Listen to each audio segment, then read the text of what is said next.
Britain के सबसे बड़े और सबसे खतरनाक इस्लामवादी प्रचारक रोशन एम सालेह के इस ट्वीट को याद कीजिए। कोई भी अपराधी या गुंडे जो मुसलमानों को निशाना बनाने के बारे में सोच रहे हैं, उन्हें ये समझ लेना चाहिए कि ब्रिटिश जेलों में मुसलमानों का बहुत प्रभाव है। तो अगर आपको किसी अपराध में दोषी ठहराया जाता है तो बहुत संभावना है कि आपको दोहरी सजा मिल सकती है। तो मुसलमानों या इस्लाम की आलोचना करने की हिम्मत मत करना, क्योंकि जब आप जेल जाओगे हमारे साथी भाई आपका इंतजार कर रहे होंगे। और जाहिर तौर पर मोहम्मद हिजाब का एक वीडियो था जिसमें वो इस्लाम के आलोचकों जैसे कि मैं को परोक्ष धमकी दे रहे थे। वो कह रहे थे, आप जानते हैं हर समाज में गिरोहबाज, गैंग के सदस्य, अंडरवर्ल्ड होते हैं। मुसलमानों के पास भी गैंग के सदस्य होते हैं। मुझे नहीं पता, अगर आप इस्लाम की आलोचना करते हैं तो कोई आकर आप पर हमला कर सकता है। देखिए, हम उन्हें ऐसा करने के लिए नहीं कह रहे हैं, लेकिन गिरोहबाज यही करते हैं। उन्हें कानून का डर नहीं होता, वे लोगों को मार देते हैं। वे हिंसक लोग होते हैं। तो अगली बार जब आप इस्लाम की आलोचना करें, ध्यान रखें कि हमारे पास भी गैंगस्टर हैं। यही मोहम्मद हिजाब ने कहा था। फिर उन्होंने वो वीडियो भी डिलीट कर दिया। शायद कहीं हो, लेकिन मुझे नहीं मिला। वैसे रोशन एम सालेह ने भी यह ट्वीट डिलीट कर दिया, लेकिन कुछ लोगों ने उसका स्क्रीनशॉट ले लिया था। देखिए, यह ब्रिटिश आदमी आपको बता रहा है कि ब्रिटिश जेलों में क्या हो रहा है। बहुत से लोग, खासकर वे जो वोक लेफ्ट में हैं, सच में नहीं जानते कि उनके लिए क्या आने वाला है। देखिए, मैं कोई पॉडकास्ट करने वाला या अखबार में कॉलम लिखने वाला आदमी नहीं हूं। मैं वो आदमी हूं जो असल में जेल व्यवस्था में काम करता है। तो मैं आपको ठीक ठीक बताता हूं कि मैं क्या देखता हूं। इस समय आज जिन जेलों में मैं काम करता हूं, उनमें से कुछ में अब 50% विदेशी नागरिक हैं। उनमें से 28% अंग्रेजी नहीं बोलते। अब यूके राष्ट्रीयता और यौन अपराधों पर स्पष्ट आंकड़े प्रकाशित नहीं करता, लेकिन जिन पुरुषों से मैं मिला हूं, उनमें से एक बड़ी संख्या बलात्कार और यौन हमले के लिए जेल में है। इनमें से कई पुरुषों ने यहां आते समय अपनी पहचान पत्र नष्ट कर दिए, इसलिए हमें बिल्कुल पता नहीं है कि वे असल में कौन है या उनका आपराधिक इतिहास क्या है। इनमें से एक बड़ा हिस्सा ऐसे पुरुषों का है जो सच में मानते हैं कि उन्होंने कुछ गलत नहीं किया, क्योंकि वे ऐसे देशों और संस्कृतियों से आते हैं जहां महिलाओं के साथ बलात्कार और यौन शोषण को कहीं ज्यादा स्वीकार किया जाता है। नहीं नहीं, वहां ऐसा स्वीकार नहीं किया जाता। आपको ये कहना बंद करना चाहिए कि वहां उन्हें भीड़ पीट पीट कर मार डालेगी। अगर उन्होंने वहां की महिलाओं के साथ ऐसा किया तो उन्हें जिंदा चमड़ी उधेड़ दी जाएगी। वे यहाँ आते हैं और पश्चिमी महिलाओं को सिर्फ मांस का टुकड़ा समझते हैं। वे महिलाओं को ऐसे देखते हैं जैसे वे अपनी त्वचा दिखा रही है, तो कोई फर्क नहीं पड़ता। कितनी बार मैंने तुम्हें ऐसे बहुत सारे वीडियोस दिखाए हैं। वे बस कहते हैं, तुम मुझे सेक्स क्यों नहीं देती। असल में यही सबसे उपयुक्त उदाहरण है।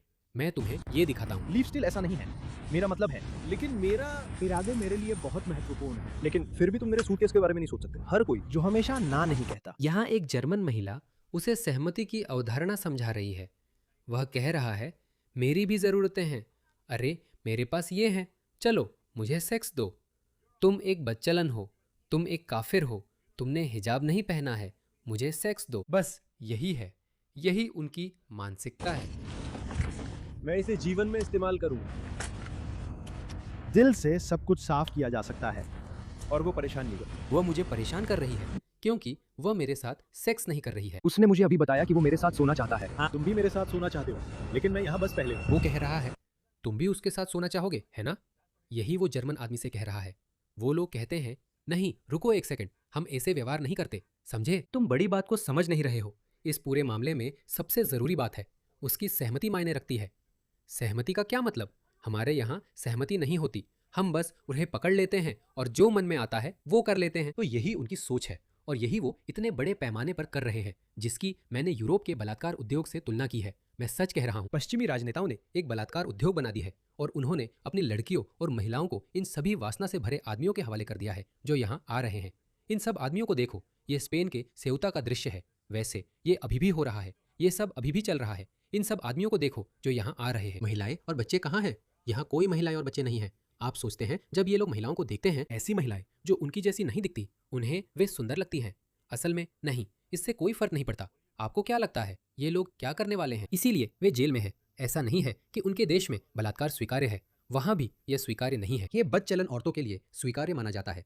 वे औरतों को दो तरह से देखते हैं, एक धार्मिक महिला और एक बदचलन महिला। और उनकी परिभाषा है कि अगर वह हिजाब या बुर्का पहनती है तो वह धार्मिक महिला है। वो हिजाब या बुर्का नहीं पहनती तो वो बदचलन है।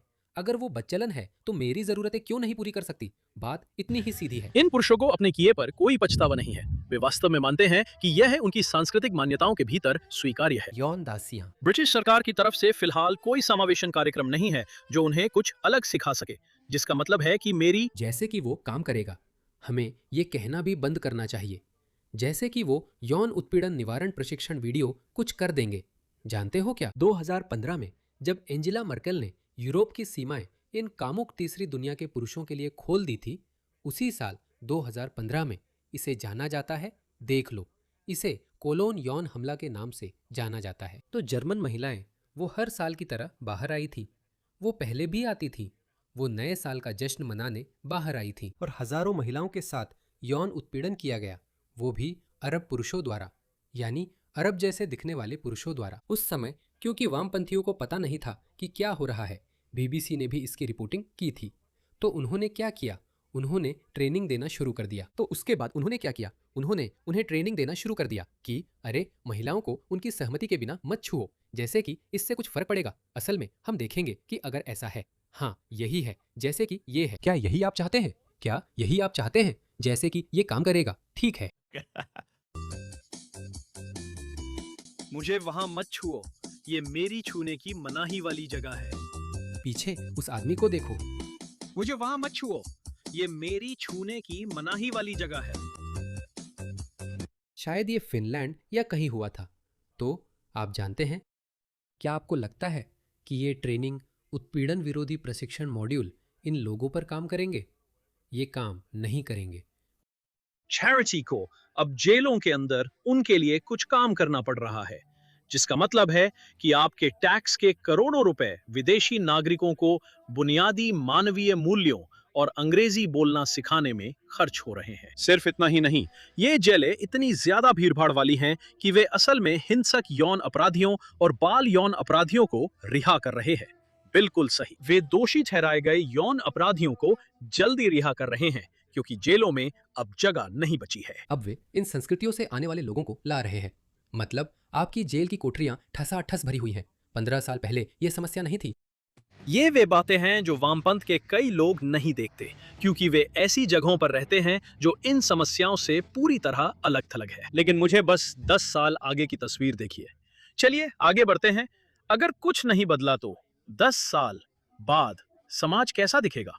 अगर सड़कों पर और ज्यादा यौन अपराधी होंगे तो इसकी हर कीमत कौन चुकाएगा? कीमत महिलाओं और बच्चों को चुकानी पड़ेगी। पहले से ही है। अब काश मुझे अपने पेज पर इन चीजों के बारे में बात ना करनी पड़ती, लेकिन ये वो चीजें हैं जो मैं हर हफ्ते अपनी आंखों से देखता हूँ। और मेरे लिए सबसे चौंकाने वाली बात यह है कि वोक लेफ्ट के अनुसार जब मैं टेडेक्स मंच पर खड़ा हुआ और मैंने जेल सुधार और दयालुता के महत्व के बारे में बात की, तो मुझे एक हीरो के रूप में देखा गया। लेकिन जैसे ही मैंने उन हकीकतों के बारे में बोलना शुरू किया जो मैं जेलों में देख रहा हूं, मैं एक विलन हूं और मुझे कैंसिल कर देना चाहिए। टेडेक्स मंच पर जो आदमी है वो अब भी मैं ही हूं। मैं अब भी माइकल मैसी हूं, यंग ऑफेंडर का लेखक, 18 साल से शराब से दूर, अब भी चैरिटी चलाता हूं। मैं अब भी दयालुता और जेल सुधार में विश्वास करता हूं। मैं अब भी एक परिवारनिष्ठ इंसान हूं। इनमें से कुछ भी नहीं बदला है, मुझे उम्मीद है। लेकिन उसमें वामपंथियों जैसी आत्महत्या की सनक नहीं है। और मैं प्रार्थना करता हूं कि हम सब एक साथ आकर महिलाओं और युवा लड़कियों के लिए जाग जाएं। हाँ, लेकिन आपको पता है कि उन्हें कौन ला रहा है? ये सारी अव्यवस्था कौन फैला रहा है? यही है आधुनिक वामपंथ का चेहरा। यही लोग हैं जो ये विदेशी कामुक प्रवासी पुरुष ला रहे हैं। ये महिलाएं, पागल महिलाएं। और फिर जानते हो क्या, इनमें से बहुत सारे असल में खबरों में आ जाते हैं। ये महिला वो एक सहायता कार्यकर्ता थी जिसे एक अफगान ने मार डाला और उसकी लाश को सूटकेस में भर दिया गया। यही सब ये लोग सड़कों पर कर रहे हैं। इसे देखो, ये फ्रांस में हुआ। इसे देखो, इस आदमी को देखो, ये बड़ा सा चाकू लेकर लोगों के पीछे भाग रहा है, उन्हें चाकू मार रहा है। इसे देखो, अफगान आदमी को 7 साल की सजा मिली एक महिला के साथ बलात्कार करने के लिए। एक और अफगान ने एक लड़की के साथ बलात्कार किया, 12 साल की। 2 किशोर लड़कियां, सभी अफगान। ये सब बस हो रहा है। जैसा कि मैंने कहा, पश्चिमी राजनेताओं ने एक बलात्कार उद्योग बना दिया है। ये आदमी यहाँ आ रहे हैं। ये कोई बढ़ा चढ़ाकर नहीं कहा जा रहा। इसकी कई बार रिपोर्ट हो चुकी है। आप जानते हैं, मानव तस्कर, या आप जानते हैं ये प्रवासी जिन्हें इन होटलों में रखा जाता है। वे टिकटॉक बनाते हैं और कहते हैं, देखो जिंदगी कितनी अच्छी है। और वे आम पश्चिमी महिलाओं को शॉपिंग मॉल्स या हाई स्ट्रीट्स या कहीं भी फिल्माते हैं। यही वजह है कि असल में हाई स्ट्रीट्स भी खत्म हो रही है। वे उन्हें फिल्माते हैं और टिकटॉक पर डालते हैं और कहते हैं, आओ तुम्हें अपनी किस्मत पर यकीन नहीं होगा, तुम क्या कर रहे हो, पाकिस्तान या अफगानिस्तान के ग्रामीण इलाके में बकरी के साथ संबंध बना रहे हो, यहाँ आओ, हमारे सिर पर छत होगी, हमें खाना मिलेगा, हमें अपने देश से ज्यादा खाना मिलेगा, और उसके ऊपर ये देखो, इन सारी लड़कियों को देखो। इसी वजह से यह इतनी बड़ी मात्रा में हो रहा है कि समझ से बाहर है।